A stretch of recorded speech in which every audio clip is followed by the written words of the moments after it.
Most of us grew up hearing about the famous Euphrates River, especially in connection with the Bible.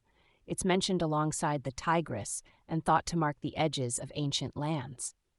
But what if I told you the name Euphrates isn't actually in the original Hebrew Bible? In Hebrew, the river is called Perath, not Euphrates. Perath comes from a root meaning to break forth or to be fruitful. It carries the sense of abundance and overflow, fitting for a river flowing from Eden. But this is very different from the Greek name Euphrates, which was introduced much later.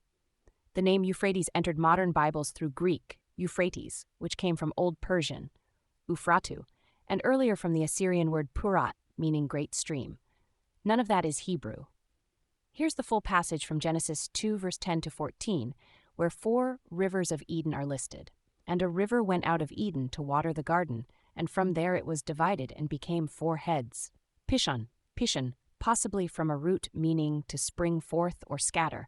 It compasses the whole land of Havilah, where there is gold. Gihon, from a root meaning to gush forth or burst out. It compasses the whole land of Cush, a land often associated with Africa. Hiddekel, often assumed to be the Tigris, but the name may come from a root meaning sharp or swift. It is said to go east of Ashur. Perath, commonly translated as Euphrates, but the Hebrew just says Perath, meaning fruitful or abundant. And here's something important. In Genesis 2:14, it says the river Hiddekel flows east of Ashur. Most English Bibles translate Ashur as Assyria. But Assyria, at least as an empire, didn't exist yet at the time Genesis is describing. In fact, Ashur is first introduced in Genesis 10 as a descendant of Noah, a man, not a nation.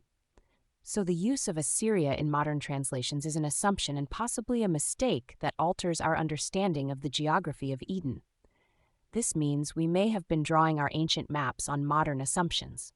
The text of Genesis doesn't give us modern nations, it gives us names and meanings from a much older time.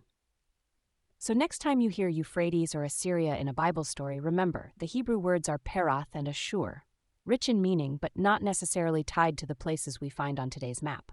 The rest? That's layers of interpretation added long after Eden.